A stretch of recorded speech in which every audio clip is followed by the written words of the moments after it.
La République démocratique du Congo et qui a accepté cette émission exclusive pour répondre à toutes nos questions. Alors pour l'interroger ce midi, il y a aussi à mes côtés Colette Brackman qui est journaliste au journal Le Soir. Il y a aussi Philippe Lamère qui est lui journaliste au journal télévisé de la RTBF. Et il y a enfin Marie-France Cros, qui est journaliste à la Libre Belgique. Monsieur le Président, bonjour.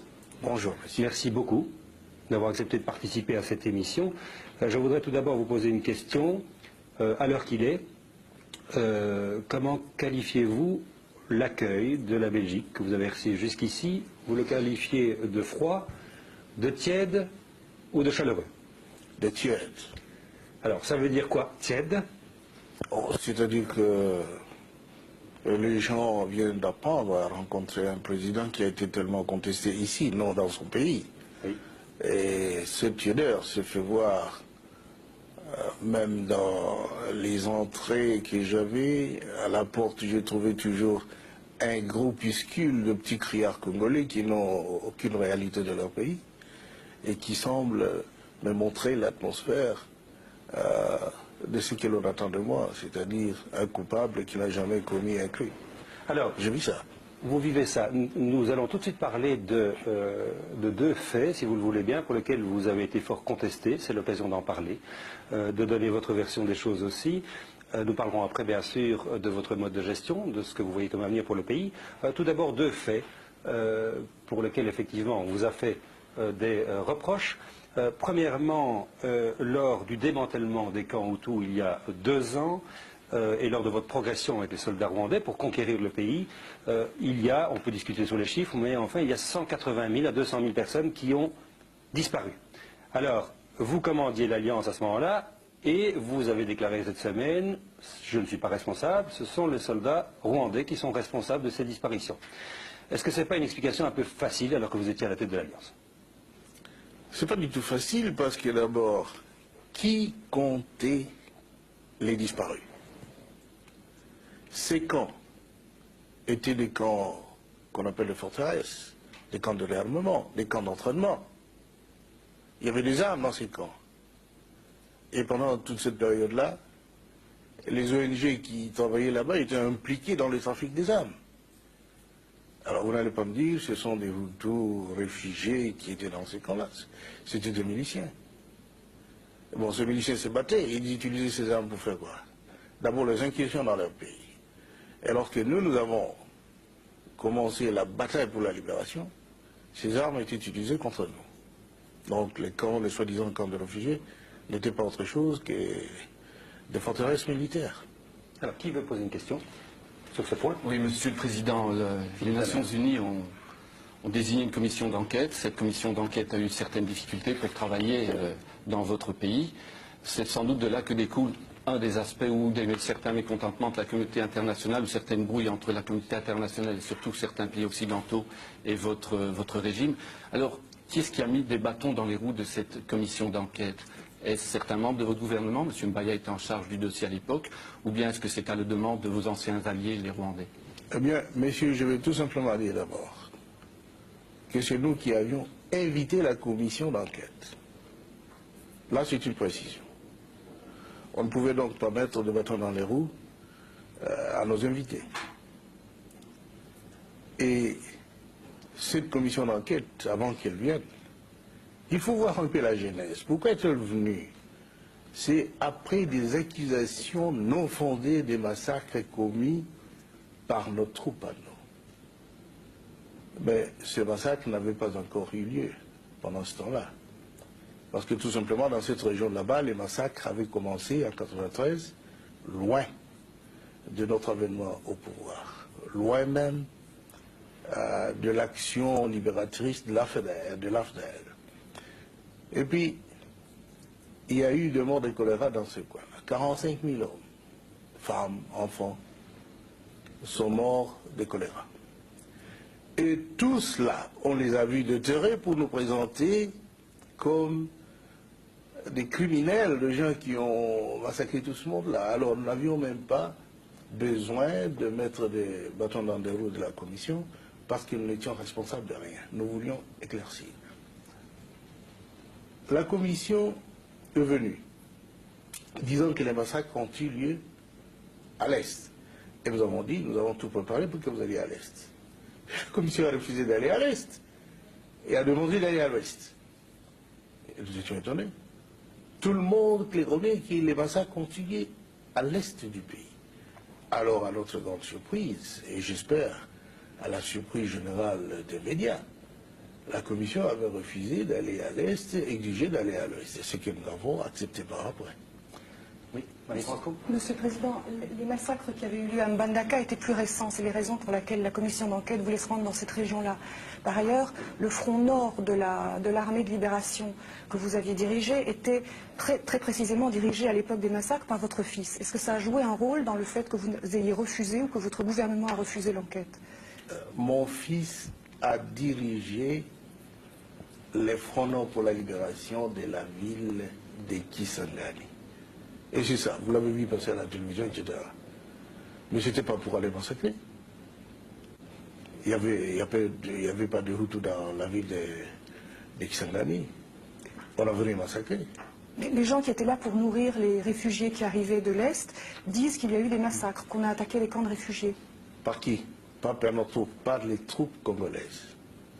Et encore ce temps-là, il n'était pas même évident que les forces rwandaises avaient assassiné. Ce n'est que par après, lorsque les réfugiés s'étaient dispersés dans des brousses et sont allés dans le secteur dirigé alors par les forces armées rwandaises, que les massacres ont commencé. À l'ombre de toute attention des forces congolaises. Et quand l'avez-vous appris? Quand sont venus des chefs coutumiers de la région de l'Équateur plusieurs mois après pour me révéler qu'il y avait justement des massacres là-bas et que moi je disais des choses que je ne connaissais pas. Pourquoi alors, au moment où la commission d'enquête était là, les chefs coutumiers ont dit qu'ils se sont révoltés contre la présence de la commission d'enquête sur place? Là, justement, la commission d'enquête n'est pas allée voir les fosses communes. À Mbandaka? À Mbandaka, la commission s'est rendue dans un cimetière des coutumiers et puis a déterré des chefs coutumiers et puis ça a été un peu un mécontentement général. Mais qui a intimidé les témoins? Parce que les témoins n'osaient pas parler à Mbandaka. Il y a des témoignages qui font que, ils disent que les gens n'osaient pas parler, ils avaient peur. Qui les a effrayés? Moi, je pense qu'on n'a intimidé personne. Parce que, par après, ils sont venus me voir pour me parler. S'ils étaient intimidés, ils ne seraient pas venus jusqu'à mon bureau à Kinshasa. Le chef coutumier, donc les traditionnels, et le témoin qui était forcé par les troupes rwandaises de mettre dans des sacs de corps des Hutus tués, fils, disons, filles, jeunes hommes, etc. Est-ce que vous seriez prêt à faire revenir maintenant la commission d'enquête pour qu'elle Nous l'avons refasse? toujours demandé, ils ne sont jamais revenus. Donc vous le demandez aujourd'hui encore? Mais nous nous sommes disposés, s'ils veulent venir, ils viennent. Alors, deuxième question, deuxième reproche qu'on vous fait, Monsieur le Président. À vous ou à votre entourage, en août dernier, après que les soldats rwandais aient refusé de partir, étaient donc devenus vos ennemis, il y a eu certaines paroles de vos proches ou de votre entourage qui ont pu être considérées comme un encouragement à la chasse aux Tutsis, une chasse qui a réellement eu lieu à Kinshasa et dans laquelle les habitants ont pris un rôle important. Ils se sont défendus, mais on a vu des scènes, des actes qui étaient proches d'actes de barbarie, des lâchages, apparemment à la fois sur des civils Tutsis et des militaires Tutsis, un petit peu confondus. C'est des images qui ont très fort frappé l'opinion publique ici, et on n'a pas eu le sentiment que vous, à ce moment-là, on n'a pas eu le sentiment que vous vous êtes interposé. On a eu l'impression que vous avez laissé faire. Comment est-ce que vous réagissez par rapport à cela? Écoutez, nous sommes habitués au montage, à la calomnie, au mensonge contre la République depuis que nous avons pris le pouvoir. Nous sommes très habitués à cela. Personne n'allait interdire à la population de Kinshasa de se défendre contre les Tutsis qu'ils connaissent bien. Ils les ont vus à l'heure. Tuant pour arracher des voitures, tuant pour occuper des villas, tuant pour violer les femmes et arracher des filles, tuant pour piller les banques. Il pourrait faire le tri entre les civils et les militaires? Mais lorsque les civils Tutsis, certains de ces civils Tutsis, avaient pris des armes données par leurs frères militaires et tiré sur leurs voisins. Les voisins quand même ne sont pas aveugles, ils les voyaient. Et les voisins, donc les Congolais, n'étaient pas armés. Qu'est-ce qu'ils devaient faire? Il fallait qu'ils se défendent avec le moyen de bord. Ils l'ont fait. C'est leur droit. Messieurs, je vais dire avec force, c'est leur droit de se défendre contre ces assassins. Oui, comment est-ce que vous réagissez, vous, aux plaintes contre vous et votre entourage? Vous avez entendu ça? Oui, ça c'est Plainte pour incitation au meurtre. Comment est-ce que vous réagissez, vous, sur le plan personnel? Qu'est-ce que ça je vous fait sur le plan n'ai personnel? incité personne au meurtre. Quel meurtre? Vous venez dans un pays d'autrui, tuer les citoyens de ce pays, et vous dites, quand ils se défendent, ils commettent un meurtre. C'est un meurtre, ça. Pourquoi, lorsque l'armée rwandaise était présente à Kinshasa avec votre accord, puisque vous étiez alliés, Si. vous n'avez pas dénoncé les pillages, les meurtres que vous dites, dont vous venez de parler à l'instant? Et pourquoi sont-ils partis, si je ne l'avais pas fait? Mais ça a duré 1 an. Et ça durait un an, nous étions des alliés. Et quand il y a des contradictions, on les traite entre alliés. On ne les traite pas devant les places publiques. Ils avaient fait partir parce qu'ils se comportaient mal, à votre avis. Parce que d'abord, ils ont massacré des gens sans que le gouvernement congolais sache à Bandaka et à partir de Kisangani. Deuxièmement, parce qu'ils se conduisaient en pays conquis, tuant, pillant, je viens de le dire, et puis ils se sont même immiscés dans la politique intérieure de notre pays. Est-ce que ça n'est pas, excusez-moi, est-ce que ça n'est pas relativement normal dans la mesure où vous avez fait appel à eux pour arriver au pouvoir? Ils ont demandé quelque chose en échange. Ou vous y attendiez? Enfin, Messieurs, notre alliance était une alliance d'intérêt. Comment allait-il durer au pouvoir si nous n'avions pas, nous, forces armées congolaises, maintenu les Hutus en état d'incapacité opérationnelle? Ils en avaient besoin. Et c'était de ça que nous avions parlé lorsqu'ils devaient nous laisser le temps de faire passer les armes pour entrer aux Zaïd alors. Nous n'avions qu'une mission, chasser la dictature chez nous et démocratiser la société. Monsieur le Les Président, deux, nous sommes contents de ce qui s'était fait. Mais ils ont voulu maintenant plus. oui. Ils ont voulu être le maître de notre pays. Ah oui. Et ça, c'est impossible. C'est Avez-vous impossible. échappé à des tentatives d'attentat? Pardon? Avez-vous échappé à des tentatives d'attentat? Ah, on en parle, mais ils ont comploté. En fait, c'est vrai, ils ont comploté, ils ont monté un coup d'État le 2 août pour essayer de m'assassiner, prendre le coup à... vous savez la suite.